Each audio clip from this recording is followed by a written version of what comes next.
फिरौती, रंगदारी, तस्करी, दोनों ही गिरोह, दोनों ही जो कंपनियां हैं, चाहे डी कंपनी हो चाहे एल कंपनी, तस्करी। इसके अलावा सट्टा बाजार में दाऊद का सिक्का चलता था और अब तो इसमें लॉरेंस बिश्नोई आ गया। और ये जो ऐप आजकल नए नए चल रहे गेमिंग ऐप, उसमें लॉरेंस बिश्नोई ने कब्जा कर लिया। यहाँ तक कि जो पुराने जो वहाँ के खिलाड़ी थे उनको धमकी भी दे रहा है। ड्रग्स का रैकेट चलाते हैं दोनों गैंग। तो ये देखिए, डी कंपनी जिस तरीके से काम करती थी उसी राह पर एल कंपनी है। और अब तो बिश्नोई कहता भी कि दाऊद का कोई वो खत्म हो चुका है। अब लॉरेंस बिश्नोई को आप जानिए, मुंबई हो, दिल्ली हो, पंजाब हो, हर जगह उसका आतंक है। पंजाब की फिल्म इंडस्ट्री की बात करें तो वहाँ पे जितने सिंगर हैं या फिर जो फिल्म एक्टर हैं उनको धमकी देता रहता है। तो ये है एल कंपनी। और अब एल कंपनी का रसूख आप देखिए, सलमान खान को धमकी दिया था, उसके घर के बाहर फायरिंग करवाया। और अब सलमान खान के करीबी हैं बाबा सिद्दीकी, उनको भी दिन दहाड़े मौत के घाट उतरवा दिया गया। हालांकि इसको लेकर उसने दावा किया है कि इस पूरे मर्डर में एल कंपनी का हाथ है। तो एल कंपनी जो है वो डी कंपनी की राह पर चल रहा है। दाऊद इब्राहिम से उसकी अदावत है, सलमान खान से उसकी अदावत है। और इस पूरे मामले में कहानी बहुत पुरानी है। जब हम साथ साथ की शूटिंग चल रही थी उस वक्त जो चिकारा का शिकार सलमान खान ने किया था, तब से वो उनसे दुश्मनी मान के रखा है। और वो कहता है कि सलमान खान दाऊद के दम पर बहुत अपने आप को दबंग बनता है, तो उसको ठिकाने लगाना है। बार बार वो धमकी सलमान खान को सीधे तौर पर दे चुका है। और अब बाबा सिद्दीकी की मौत और उसमें एल कंपनी का नाम सामने आया है। हालांकि इसको लेकर अभी जांच की जा रही है। तमाम जो सुरक्षा एजेंसियां हैं वो अपने तरीके से काम कर रही हैं और पूरे हत्या के मोटिव को खंगालने की कोशिश की जा रही है। इसके पीछे का मकसद क्या हो सकता है, क्योंकि कॉन्ट्रैक्ट किलिंग है। और ये जो 3 हत्यारे थे, इनका कोई पुराना बैकग्राउंड, ऐसा क्रिमिनल बैकग्राउंड नहीं था। इनको दिया गया, बहुत कम पैसे पे ये भाड़े के शूटर तैयार हुए थे और जाके इन्होंने वहाँ पे गोली चला दी। इसके पहले सलमान खान के घर के बाहर भी जो फायरिंग की गई थी, उसमें भी जो 2 लोग पकड़े गए थे, वो लोग भी ऐसे ही गरीब परिवार से आते थे और उनको पैसे दे के वहाँ पर भेजा गया था। अब जरा एल कंपनी और डी कंपनी के बारे में विस्तार से आपको बताते हैं। डी कंपनी के बारे में आप जानते हैं, दाऊद इब्राहिम उनका मुखिया है। एल कंपनी यानी लॉरेंस बिश्नोई ग्रुप, गैंग में दूसरे नंबर पर वो है। छोटा शकील आप देखिए, दाऊद के बाद छोटा शकील है। और हम एल कंपनी की बात करें तो वहाँ पर लॉरेंस बिश्नोई के बाद गोल्डी बराड़, रोहित गोदारा, गोल्डी बराड़ आप देखिए, इसका भी दबदबा हुआ करता है। तीसरे नंबर पर है दाऊद में अनीश और यहाँ पर उसका भाई अनमोल बिश्नोई। ये तीसरे नंबर में गैंग के मुखिया हैं। तो दोनों का हम तुलनात्मक विश्लेषण कर रहे हैं कि किस तरीके से एक टाइम पे 90s में दबदबा हुआ करता था डी कंपनी का, सेम उसी तर्ज पर अब एल कंपनी। और उसमें भी देखिए, अनीश जो उनका भाई हुआ करता था, दाऊद का बड़ा करीबी हुआ करता था। अब अनमोल बिश्नोई ये लॉरेंस बिश्नोई का भाई है। और हमारे साथ शशिकांत जी हैं, पूर्व डीजीपी हैं पंजाब के। सर बहुत बहुत स्वागत है आपका। कुछ दिन पहले भी सर हम लोगों ने कुछ दिन पहले भी हम लोगों ने इसी लॉरेंस को लेकर बात की थी जब दिल्ली में गैंग वार हुआ था। अब चूंकि ये दाऊद की तर्ज पर आगे बढ़ना चाहता है और कहता है कि दाऊद का अब वजूद खत्म हो गया है, अब एल कंपनी का समय आ चुका है और उसने बाबा सिद्दीकी की हत्या करके, और उसका आप कहते हैं कि भाई ये हत्या हमने करवाई है।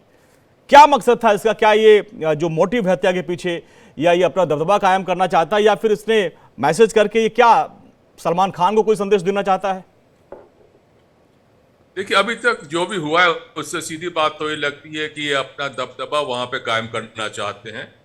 अब सलमान खान की बात कीजिए, उसका हुआ। इनका एक बंदा जो था कनाडा में बैठे हुए हैं, आर्मेनिया से पकड़े गए हैं। और लगातार जो पंजाब में मूसेवाला का मर्डर हुआ उसमें, तो बेसिकली जो गैंगस्टर्स होते हैं जब ऐसा काम करते हैं, एक तरीके से अपना एक संदेश भी भेजते हैं कि यस, हम यहाँ पे हैं, अब हम इतना कर सकते हैं। कि जैसा हर चीज में होता है, हर क्षेत्र में होता है, हर व्यक्ति चाहता है कि उभर के आए और अपना दबदबा कायम करे, चाहे सही तरीके से हो चाहे गलत तरीके से हो। गैंगस्टर्स जो है लगातार नेचुरली गलत तरीके से अपना दबाव बनाना चाहते हैं। और इट्स क्लियर कि जो भी हो रहा है लगातार जहां जहां भी इंसिडेंट हो रहे हैं। और सबसे बड़ी बात देखिए, शायद मेरे ख्याल में यही गैंग आज की तारीख में है जिसके लिंक्स पूरे इंडिया में ही नहीं, अब्रॉड में ही फैले हुए हैं जी। कनाडा में, यूके में, आर्मेनिया में पकड़े गए थे, कुछ बंद इनके दुबई से पकड़े गए थे। और इंडिया की बात करें, अपने देश की बात करें, तो पिछले दिनों मूसेवाला का मर्डर हुआ, उसके बाद इसके पता लगा लिंक्स उसके हरियाणा, पंजाब, राजस्थान, महाराष्ट्र, गुजरात, इन सब जगहों पे हैं ही।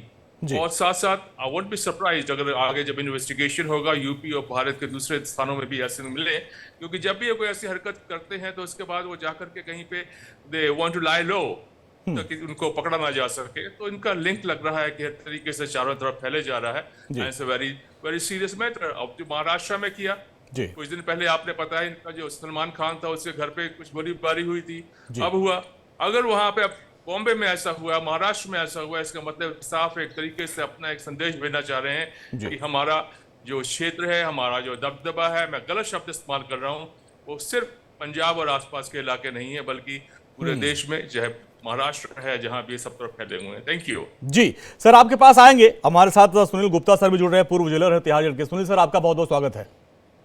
थैंक यू सर, ये जेल से बैठ के गैंग चला रहा है। अभी तक हमने डी कंपनी और तमाम जो सियासी रसूख वाले माफिया उनको देखा था कि जेल से गैंग चलाते थे। इतनी हत्याओं को हाल फिलहाल में सिद्धू मूसेवाला हत्या के बाद से सुर्खियों में आया। उसके बाद पंजाब के तमाम सिंगर्स को, अभिनेताओं को धमकाता रहता है। सलमान खान को धमकी दिया, वहां फायरिंग करवाया। जेल से कैसे रैकेट चल रहा है? इतना हाईटेक जमाना है, इतनी तगड़ी व्यवस्था आप की जेल की होती है, फिर कैसे वहां से फोन करता है? कैसे ये गैंग चला रहा है वहां जेल के अंदर से?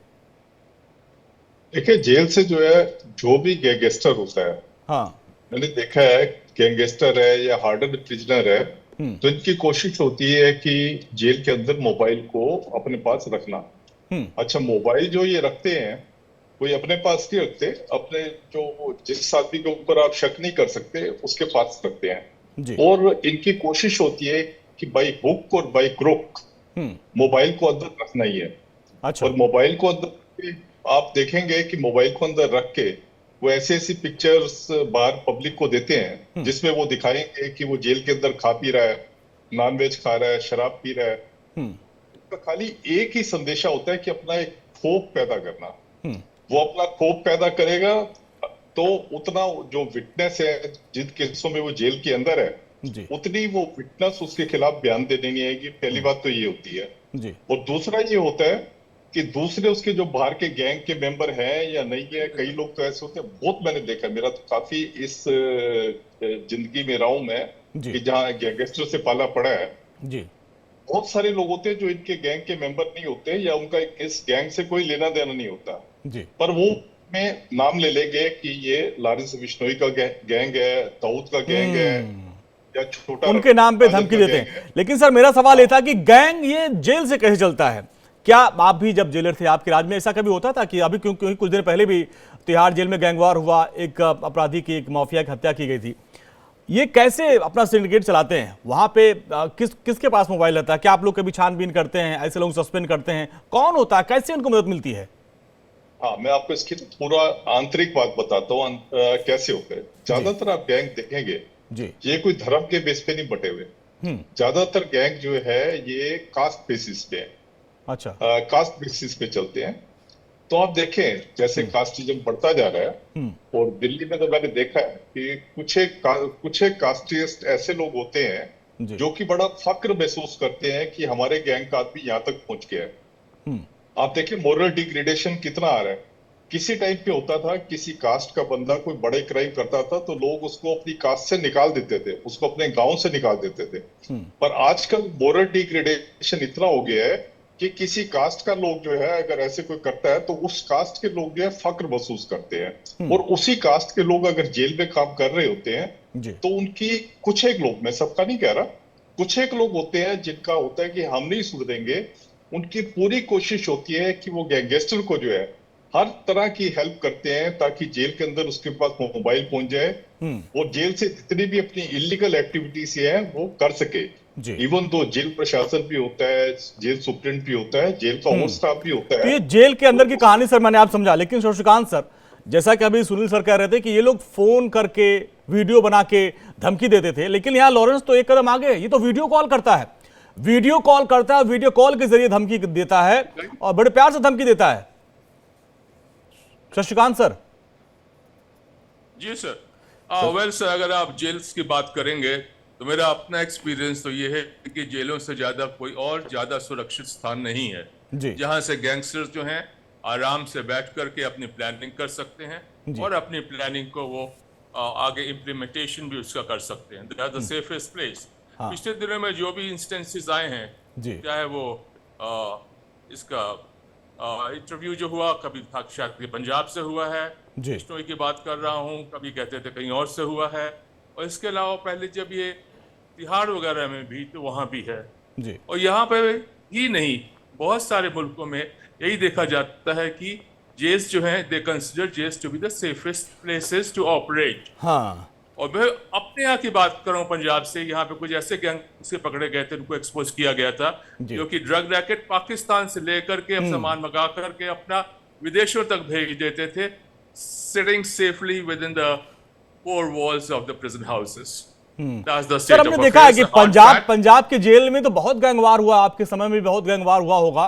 तो ये रैकेट चलता कैसे? और हम लॉरेंस बिश्नोई की बात करते हैं, लोग फोन पे धमकी देते हैं, ये तो मैं देख रहा हूं वीडियो कॉल पे धमकी देता। वो तस्वीरें जब हमने इसके पहले शो किया था, आपको बुलाया था, तो उन्होंने दिखाया था कि कैसे वो वीडियो कॉल पे धमकी दे रहा था। एक व्यापारी नोएडा का, गाजियाबाद का था। जी हाँ, जैसे मैंने कहा कि जो भी हो रहा है बेसिकली वीडियो कॉल से होता है, उनके पास एक्सेस है। देखिए, अगर जेल से हो रहा है तो इसका मतलब है कि उनके पास वाईफाई भी मिल रहा है, उनके पास फोन भी है, उनके पास दूसरे गैजेट्स भी हैं, सारी बात साफ होती है।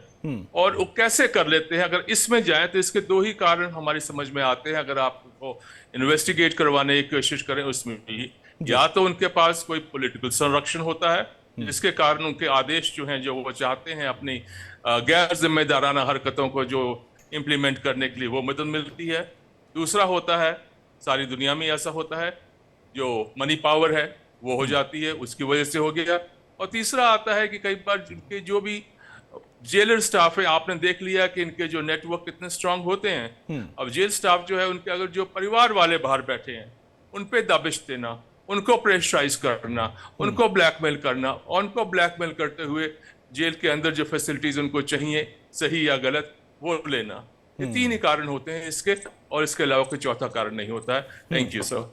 डी सुनील सर, सवाल यह है कि 90s के दौर में आपने देखा होगा कि डी कंपनी का बड़ा दबदबा था मायानगरी मुंबई में, और उस वक्त जो है जिसको जब चाहे तब वो मरवा देते थे, चाहे वो फिल्म स्टार हो या फिर कोई भी हो, बिल्डर, हर जगह उनका खौफ हुआ करता था। उस दौर में किस तरीके से वहां पे अंडरवर्ल्ड को साफ किया गया, मुंबई को क्लीन किया गया। अब वही चीजें फिर एक बार दिल्ली हो रही है। दिल्ली, राजधानी दिल्ली में आप देखिए हर दिन गैंग वार हो रहा है, और अब लॉरेंस बिश्नोई गैंग तो मुंबई तक भी अपना दबदबा बना रहा है। तो डी कंपनी की राह पे ये चल रहा है। तो किस तरीके से पहले मुंबई में अंडरवर्ल्ड का खात्मा किया गया था, अब क्या नई टेक्निक से ये माफिया काम कर रहे हैं? पुलिस कैसे इन पे लगाम कर पाएगी, क्योंकि लोग डरे हुए हैं अब। आप देखिए क्या है कि कई बार तो जो पुलिस एडमिनिस्ट्रेशन है वो चाहता है कि ये जेल से मोबाइल इस्तेमाल करे। मैंने कई केसों में ऐसे देखा है। वो अच्छा। चाहते हैं कि इसको मोबाइल प्रोवाइड करो, ताकि ये किससे बात कर रहा है, क्या बात कर रहा है, ताकि इसके और गैंग के जो मेंबर है उनका पता लग सके, और उनके ऊपर जो हमने आगे कार्रवाई करनी है, पूरा इसका नेटवर्क का पता लग सके, ताकि आगे कार्रवाई हो सके। मैंने कई केसों में देखा, और मैंने खुद मोबाइल प्रोवाइड करवाया है अच्छा। पुलिस के कहने से, ताकि वो जो है उसके जो नेटवर्क है उसका जो है पता लगा सके। वो खैर अलग बात हो जाती है, पर जहां तक इनका है, मोबाइल अगर इनके पास पहुंच गया जेल के अंदर, उसके बाद क्या होता है कि मोबाइल पहुंचने के बाद तो ये किसी को भी वीडियो पे थ्रेट दे सकते हैं, किसी टीवी वाले से इंटरव्यू भी कर सकते हैं, कि कुछ भी, मतलब कुछ भी मिसचीफ जो है कर सकते हैं। आप मोबाइल पे कैसे बात करते हैं? देखिए, जो सुप्रीम कोर्ट का ऑर्डर है कि हर एक हाई सिक्योरिटी वार्ड में जहां पे इनको रखा जाता है, वहां पे मोबाइल जैमर होते हैं, और कई सारे मोबाइल जैमर जो है हर एक जेल में जहां पे इनको रखा हुआ है वो लगे होते हैं। पर ये मोबाइल जैमर्स को डिसफंक्शनल कर लेते हैं। डिसफंक्शनल कैसे करते हैं? या तो उसकी जो इलेक्ट्रिक कनेक्शन होता है उसको ये सेपरेट कर देते हैं, या ये ऐसे करते हैं जैसे मोबाइल जैमर्स जो होते हैं वो एक राउंड शेप में, एक उस गोलाकार उसमें काम करते हैं। तो उसमें एक स्पेस ऐसा होता है वार्ड में जहां पे भी मोबाइल चल जाते हैं, जितनी भी आप कोशिश कर लो मोबाइल चल जाते हैं, उस जगह का इस्तेमाल करते हैं। या ये जो मोबाइल जैमर होते हैं, अगर वो 4G के हैं या 3G के हैं, इनके फोन जो है अगर 5G के हैं, तो उसको ये जैमर्स को सर डिफीट कर आप देते चूंकि हैं। सर जेलर रहे हैं, क्या ऐसी कोई टेक्निक नहीं होती कि कोई जो अपराधी है बात कर रहा है, आप लोगों के पास कोई ऐसी व्यवस्था, कोई ऐसी टेक्नोलॉजी कि आप ट्रेस कर ले कि नहीं भाई इस वहां से जो है ये बात की जा रही है उसको ट्रेस किया जाए? कोई ऐसी व्यवस्था आप लोगों ने नहीं किया है या अभी? ऐसी व्यवस्था जेलों में नहीं होती, हम्म। पुलिस के पास होती है। पुलिस ट्रेस कर लेती है कि कहाँ से वो बात कर रहा है। हम्म। और कई बार जो मोबाइल से, जैसे मैंने आपको अभी बताया है, कई बार जब ये लोग बात करते हैं उसका फायदा होता है पुलिस को पता लगता है कि कौन कौन से इसके कनेक्ट बाहर हैं। हम्म। और कई बार जो है उसका खामियाजा भी जो है उठाना पड़ता है। अभी अभी कुछ दिन पहले सर तिहाड़ जेल में ही गैंगवार हुआ था और वहां पे एक अपराधी को कुछ नुकीले सामान से पूरे जेल में दौड़ा दौड़ा कर मार दिया गया था। उस वक्त भी तमाम तरह के सवाल उठे थे। ऐसे ही गैंगस्टर है, अब लॉरेंस बिश्नोई जेल से पूरा अपना गैंग चला रहा है, मुंबई के एक बहुत नामी गिरामी आदमी की हत्या करवा देता है। तो किस तरीके से गैंग ऑपरेटर, क्या इसमें जेल वालों की मिली भगत रहती है? आपके पूरे कार्यकाल में क्या आपने कभी देखा होगा कि आपके ही टीम के लोग उनकी मदद करते होंगे? क्योंकि बिना इनकी मदद से संभव नहीं है ये। देखिए क्या होता है जब गैंगस्टर जेल में आता है, हाँ। तो जेल का जो स्टाफ होता है, मैंने आपको बताया थोड़े से लोग होते हैं जो उस कास्ट के लोग होते हैं, अच्छा। जो कि उसकी हेल्प करते हैं। ऐसा हमने देखा गया है कि मोबाइल वगैरह ले जाके उन्होंने दिया या कुछ और ऐसी बातें होती है मिली भगत की जो सामने आती हैं। पर जनरली क्या होता है कि जब भी कोई ऐसा गैंगस्टर आता है तो जनरली मैंने देखा है कि वहां पे एक ऐसा डर का माहौल बन जाता है, ऐसा डर का माहौल बन जाता है, क्योंकि ये लोग जो है जेल वालों को, जेल का सीनियर अफसर होगा उसको धमकी दे देंगे, जेल का कोई और जो जो इनसे बिल्कुल जो कनेक्टेड अफसर होगा उसको धमकी दे देंगे, अच्छा। ताकि जो है एक इनका डर का माहौल रहे। उस डर के माहौल का भी ये फायदा उठाते हैं। सर अभी जो मुंबई में घटना हुई है, इसको लेकर अभी जो बात सामने आ रही है, इसके पहले सलमान खान के घर पे जो फायरिंग करवाई गई थी या अभी जो बाबा सिद्दीकी साहब को गोली मरवाई गई है, इसमें कहा गया कि भाई लॉरेंस बिश्नोई गैंग का हाथ है।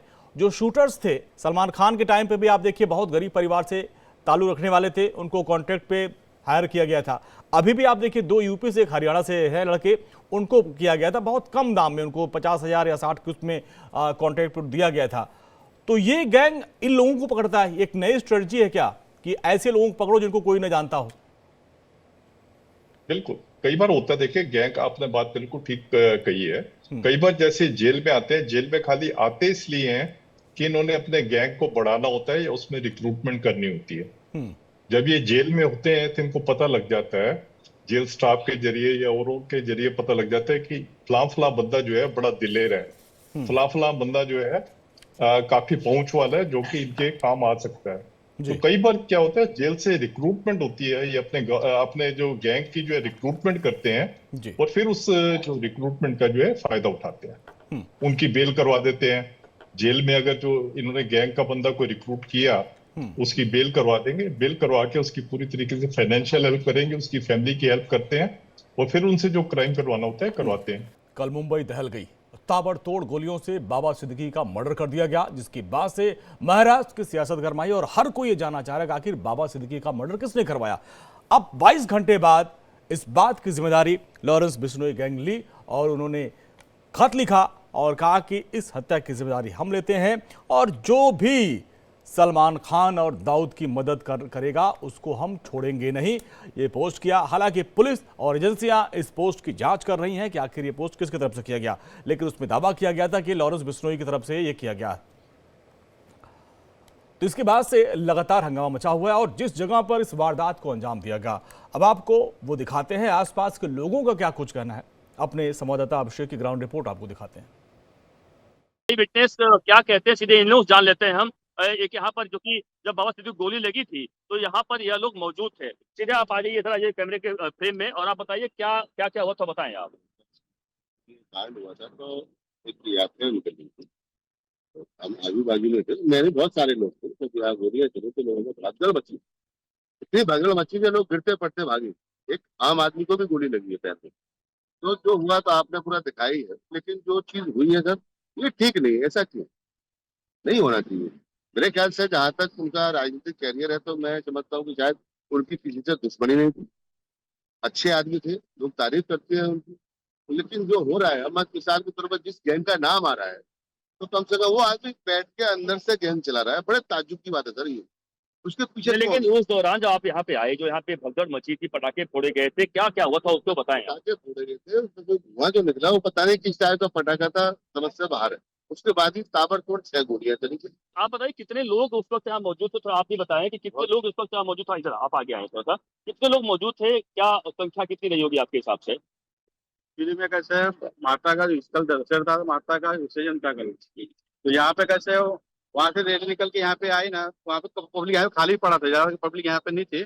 उनके ऑफिस के, उनका लड़का का ऑफिस है यहाँ पे, तो वहाँ पे पब्लिक थोड़ा जमा था और यहाँ पे थोड़ा खाली पड़ा हुआ था। वो पुलिस यहाँ पे प्रोटेक्शन के लिए खड़ी थी यहाँ पर। जैसे वो वहाँ पे यहाँ पे गाड़ी खड़ी थी, जहाँ पे गाड़ी के पास चल के आए बैठने के लिए, उतने में चार पांच आए संदिग्ध लोग, उनको गोली से उन पे गोली बच्ची बौछार कर दी उनके ऊपर।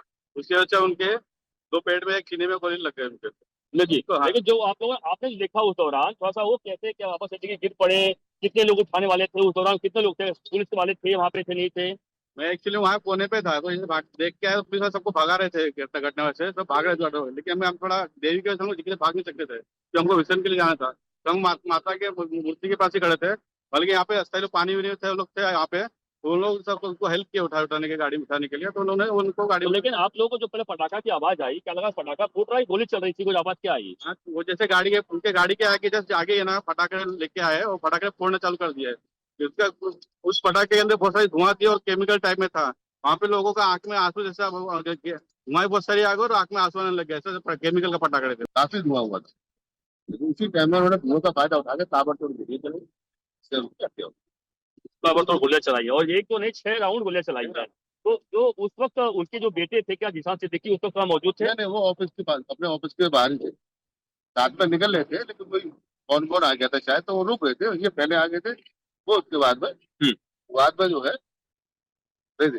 जगह आपको दिखाते चलता हूँ, ये जो जगह है, ये देखिए कि इस जगह पहले आपको मैं सीधे से दिखा दूं, देखिए जहाँ पे गोली लगी थी, वापस एक बार आपको दिखाते चलूं। ये देखिए लाइव तस्वीरें आप देख सकती हैं, गोली नंबर 1, ये देखिए गोली नंबर 1, यहाँ देखो लिखा हुआ है गोली नंबर 1।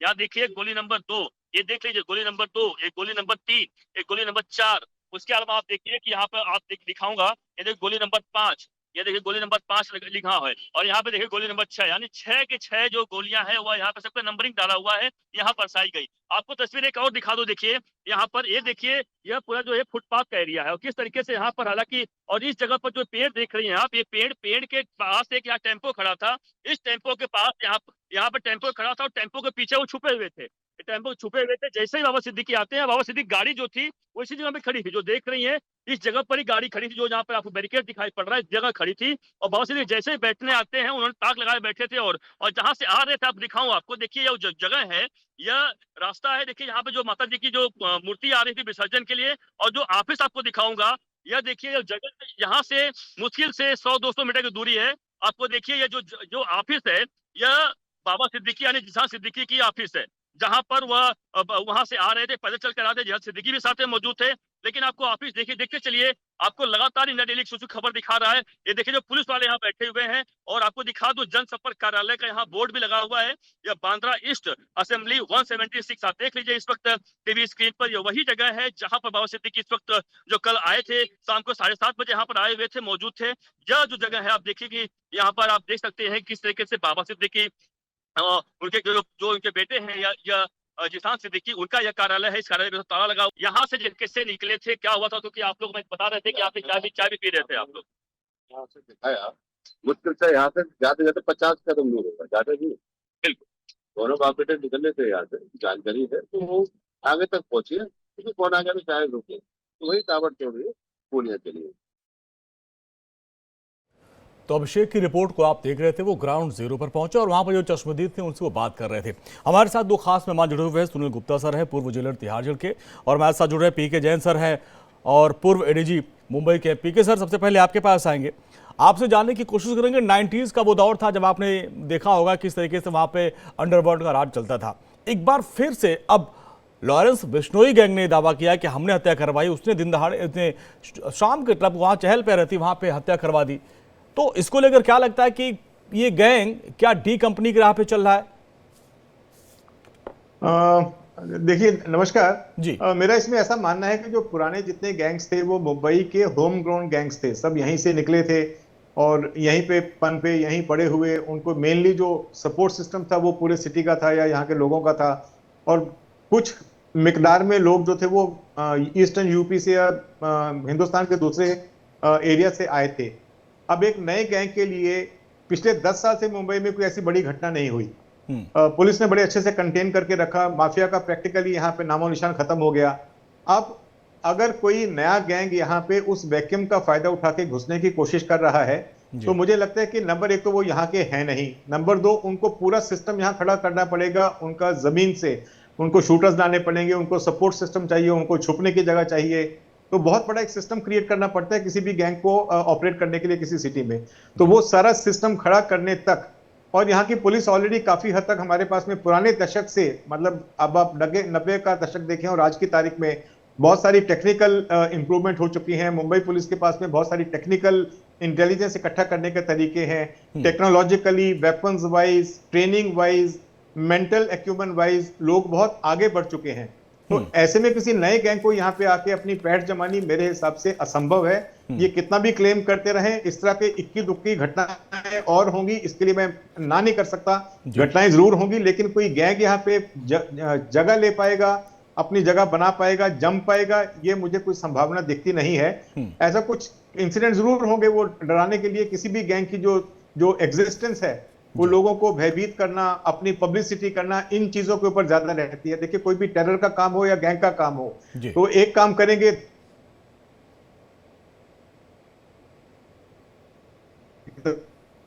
10 जगह गाएंगे, 10 गुना गाएंगे। तभी उन्होंने अभी शुरुआत की, पहले उनके घर पे फायरिंग की, सारे लोग पकड़े गए। मुझे लगता है कि हाथ जो थे वो शायद लॉरेंस बिश्नोई या उसके गैंग के सीनियर मेंबर तक नहीं पहुंच पाए, लेकिन अभी ये केस हुआ है, इसमें एक सीनियर पॉलिटिशियन जो है उनको मारा गया है।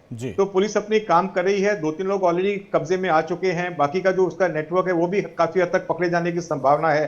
तो मुझे नहीं लगता कि किसी भी हालत में पुराने गैंग्स को जो जिस तरह का दबदबा और जो जगह अपनी यहाँ पे दाऊद गैंग जैसे गैंग बना पाए, वो उस तरह का रुतबा या उस तरह की जगह कोई दूसरा गैंग बना पाएगा, वो भी मुंबई से। एक चीज सर आपसे और समझना चाहेंगे, वायु श्रेणी की सुरक्षा थी बाबा सिद्दीकी जी की, ऐसे में जो सीसीटीवी फुटेज आ रहे हैं, जो हमारे सहयोगी ग्राउंड जीरो पे गए भी थे, जिस वक्त वो जिशान के दफ्तर से बाहर निकले उस वक्त उनके अगल बगल कोई पुलिसकर्मी या कोई था नहीं। तो वायु श्रेणी की सुरक्षा को लेकर तमाम चूक की बात सामने हो रही है। देखिए बहुत बार ऐसा रहता है कि ये कोई नई बात नहीं है। बहुत सारे जो प्रोटेक्टी हैं वो अगर कहीं एक जगह विशेष पे जाना चाहते हैं तो वो पुलिस की सिक्योरिटी को साथ में नहीं लेके जाते, चुपचाप अनमार्क्ड गाड़ी में बैठ के निकल जाते हैं। अब उनकी सुरक्षा के लिए जो कर्मचारी दिए गए थे उनको छुट्टी दी या नहीं दी, क्योंकि अगर नहीं, ठीक है पीके सर आपके पास आएंगे, थोड़ी ऑडियो में प्रॉब्लम आ रही है, दोबारा संपर्क करके उसको सही करते हैं। सुनील गुप्ता सर हमारे साथ जुड़े हुए हैं, तिहाड़ जेल के पूर्व जेलर हैं। सुनील सर देखिए, अभी पीके जैन सर भी हमारे साथ जुड़े हुए हैं, पूर्व एडीजी मुंबई के। वो कह रहे हैं 90s वाला जो गैंग था वो खत्म हो चुका है, क्योंकि वो वहीं के लोकल थे, कुछ इधर पूर्वांचल से उधर से आए थे, लेकिन उनको वहाँ का सपोर्ट मिलता था। लेकिन अभी वो गैंग खत्म हो चुका है। अब नए गैंग को आके मुंबई में पांव जमाना इतना आसान नहीं होगा। लेकिन जिस तरीके से अभी हम लॉरेंस बिश्नोई की बात करें तो पंजाब, हरियाणा, दिल्ली, इन इलाकों में इसका काफी दबदबा है, और आपके तिहाड़ जेल में भी उसके तमाम गुर्गे छुपे हुए हैं। कुछ दिन पहले एक गैंगस्टर की वहीं पर हत्या की गई थी। तो क्या अब भी ये गैंग इन इलाकों से मुंबई तक जाने की कवायद कर रहा है और ऐसी घटनाओं को अंजाम देकर अपना दबदबा या दिखाना चाहता है कि हम भी हैं, हमें हल्के मत लो? देखिए जहां तक लॉरेंस बिश्नोई की बात है, इसको तो ये कह रहे हैं कि कनाडा में भी जो सिद्धू मूसेवाले को मारा था जी, पंजाब में जो मारा था, कनाडा से गोल्डी बरार वगैरह ने जी इसका हुक्म लेके उन्होंने मारा था। तो जो बंदा कनाडा पहुंच गया तो बॉम्बे वगैरह तो अभी हिंदुस्तान में ही है। बाकी क्या होता है कि जो भी गैंगस्टर्स होते हैं, अब ये बात तो बिल्कुल ठीक कह रहे हैं कि जो डी गैंग की जो क्रिमिनल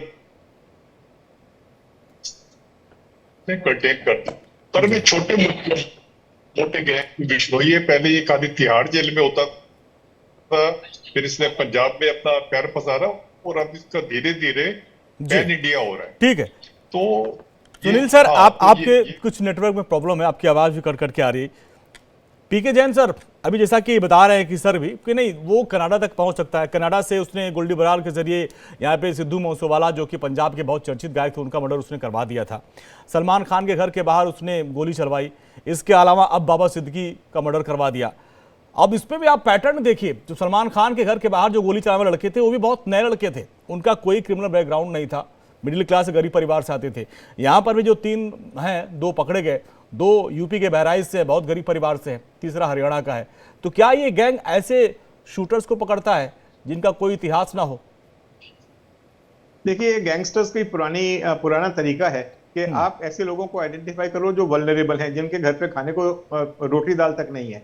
तो ये पहले गैंग, जो बी गैंग था, वो भी यही करता था। जेल जो था वो रिक्रूटिंग ग्राउंड था, वहां पे ऐसे लड़कों को पकड़ा जाता है जो छोटी मोटी चाकूबाजी में 324 के केस में जो पकड़े गए, महीने भर में बेल आउट हो जाएंगे। उनको पैसे की वजह से बेल आउट नहीं हो रहे तो उनको वकील का खर्चा, उनके घर पे 2000 रुपये भिजवाना, उनको डब्बा देना जो 3000 रुपये कॉस्ट करता था। तो वो बाद में वो व्यक्ति जो है वो क्रिमिनल, वो गैंग का सदस्य बन जाता था। और बाहर निकल के अगर उसको ऐसा लगा कि मैं गैंग में फंस गया, मैं निकल नहीं पाऊंगा, वो निकलने की कोशिश करता था, तो उसको पुलिस का, ये बी गैंग का मेंबर है, गैंग के लोग ही उसको इंफॉर्मेशन देके मरवा देते थे। तो ऐसा दबदबा बन जाता था कि अगर कोई छोड़ के जाता तो वो मारा जाएगा, इसलिए उनके लिए जरूरी था कि वो गैंग में टिके रहे। तो यही सिस्टम जो है वो ये लोग फॉलो कर रहे हैं कि ऐसे लोगों को पकड़ के ला रहे हैं जो नौसिखिए हैं, जो गैंग में उसके एक गैंग के स्टेटस को देख के उसमें ज्वाइन करना चाहते हैं कि यहाँ पे मुझे पैसा मिलेगा, प्रसिद्धि मिलेगी, इस तरह की चीजों को देख के अट्रैक्ट होते हैं।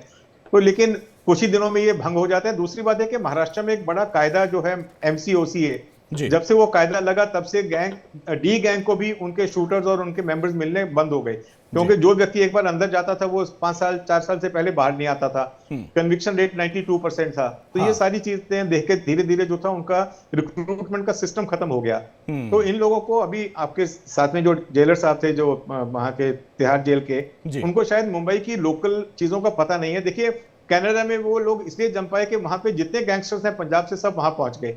एक पंजाबी फिल्म जो म्यूजिक इंडस्ट्री है वो बड़े वहां पहुंच गई है। उनको वहां की लोकल जो सिख कम्युनिटी है उसका बहुत बड़ा सपोर्ट है एक ग्रुप का।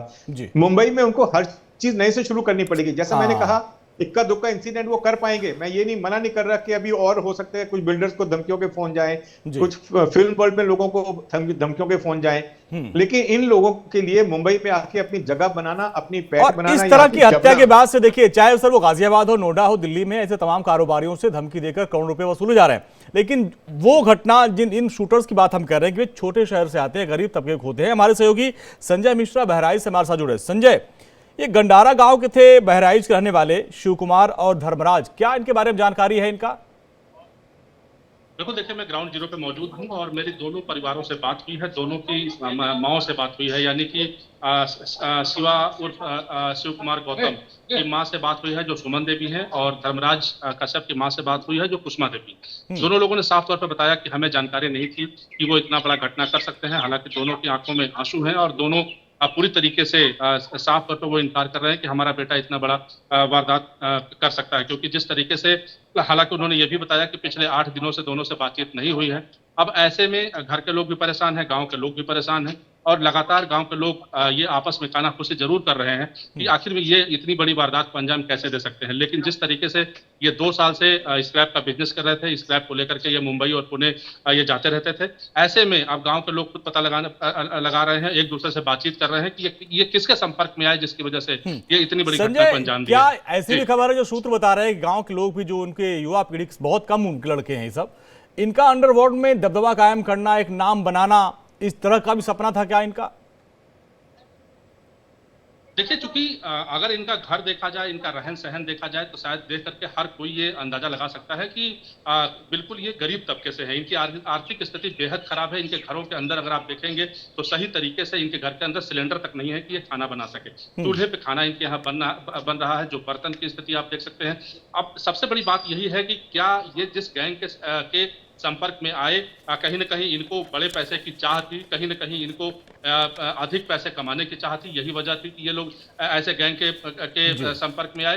हालांकि ये सब कुछ जांच का विषय है। जिस तरीके से मुंबई क्राइम ब्रांच की पुलिस और स्पेशल सेल और यूपी की एटीएस, ये तीनों टीमें लगातार आपस में समन्वय बना करके इस पूरे मामले की जांच कर रही हैं। ये भी कयास लगाया जा रहा है कि देर रात तक मुंबई की स्पेशल सेल की जो पुलिस टीम है वो यहाँ पहुंच सकती है और यहाँ के लोगों से। चलिए संजय, अपडेट के लिए आपके पास आगे, आप खबर पर नजर बनाए रखिए। बहुत बहुत शुक्रिया सुनील गुप्ता सर आपका, और पीके जैन सर आपका भी बहुत बहुत शुक्रिया। आपने कीमती वक्त निकाला और पूरी बात बताई किस तरीके से ये पैटर्न पे ये गैंग काम करता है। और यहाँ पर रुकते छोटे से ब्रेक के लिए।